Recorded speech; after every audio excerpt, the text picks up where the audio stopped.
We interrupt this program to bring you an important Wayfair message. Wayfair's got style tips for every home. This is Styles McKenzie helping you make those rooms sing. Today's style tip. When it comes to making a statement, treat bold patterns like neutrals. Go wild, like an untamed animal print area rug under a rustic farmhouse table from Wayfair.com. Arr, fierce. This has been your Wayfair style tip to keep those interiors superior. Wayfair, every style, every home. All right, welcome everyone to this deep dive, and today we're going to be taking a close look at the one and only Adrien Brody. Adrien Brody. Now, we've got a pretty fascinating journey ahead of us, I think, looking into his career, his roles, and even, dipping into his personal life a bit. Yeah, and his relationship with Georgina Chapman, of course. Exactly. Yeah. So, get ready to dive in with us because this is going to be a deep dive you won't forget.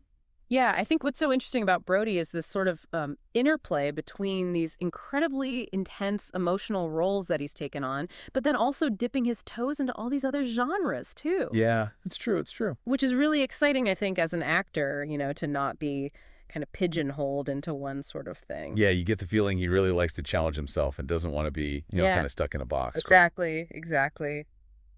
So let's kind of go back to the beginning a little bit. We know that Brody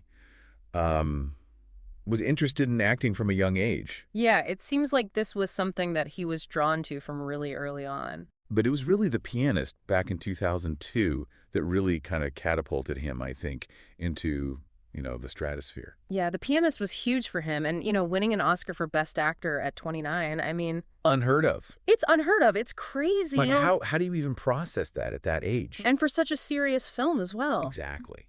And it's such a powerful film and deals with such a really sensitive and important subject matter. I mean, talk about a role to take on.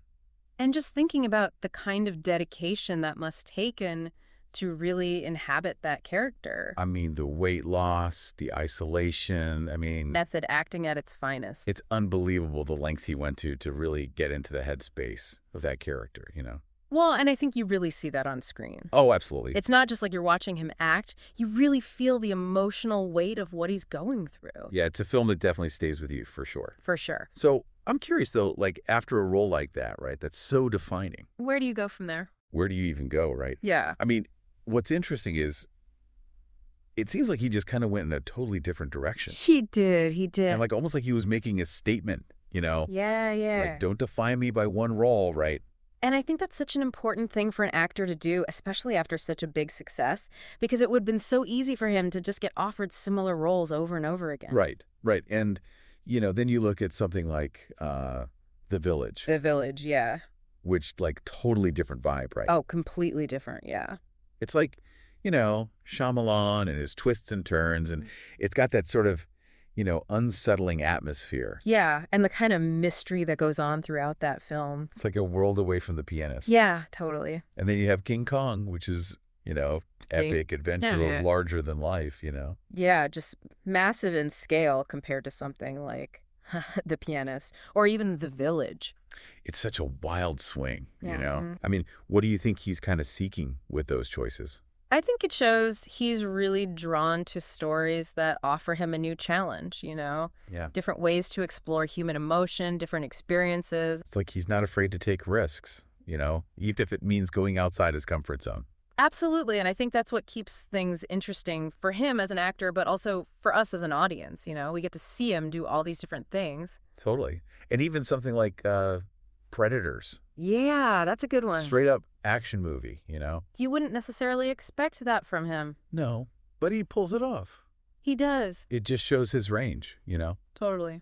And speaking of range, let's shift gears a little bit, and talk about his personal life. Yeah. Because he's currently with Georgina Chapman, who is the ex-wife of Harvey Weinstein. Right, which is a relationship that's definitely gotten a lot of attention, especially given everything that's happened with Weinstein and the whole #MeToo movement. Yeah, that's something that's, really had a huge impact on Hollywood. Absolutely. And, it is a complex situation. Chapman and Weinstein, they share children together. And so it's a lot to navigate. Yeah. And it kind of makes you think about how someone like Brody, who's in the public eye, how he kind of manages those personal dynamics, It's a good point. And I think it reminds us that, celebrities are still human beings with their own private lives. And they deserve respect and privacy, especially when it comes to things like this. Oh, for sure. For sure. Yeah. But speaking of his career, we have to talk about his upcoming project. Yes. The Brutalist. Which sounds fascinating. It does. And it's directed by Brady Corbett, who's known for his kind of unique style. Oh, yeah, and he's got those, like, thought-provoking stories, right? Yeah. So it seems like it'll be another really challenging role for Brody. So, I mean, looking at Brody's career, right? Yeah. From the intensity of the pianist to all these other different kinds of roles he's taken on. He never stops. It seems like he's constantly pushing himself, you know?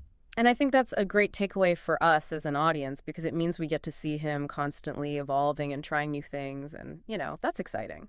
Yeah, absolutely.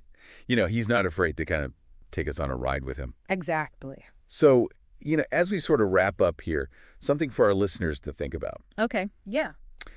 How might Brody's personal experiences, particularly, the complexities of his relationship, how might that inform the characters he chooses to play in the future? That's a great question. Particularly, for a project like The Brutalist. Yeah. How does that inform his art? Exactly. Really interesting. Food for thought, right? Totally. Well, thanks everyone for joining us on this deep dive into the world of Adrien Brody. It's been a pleasure. Until next time. See you later. Bye. Today is your lucky day. Today is the day that our $3 website works for you, paying you directly to your PayPal daily.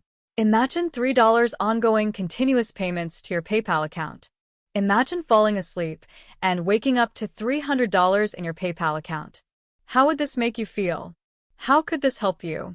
What bills could you pay? What kind of fun could you have? What does that retirement look like now? All for a one-time payment of $3. This website is DFY done for you, fully built and completely hosted, and never stops collecting payments for you. You have spent $3 on coffee on a regular, but that coffee won't help you create multiple streams of income. Click the link below.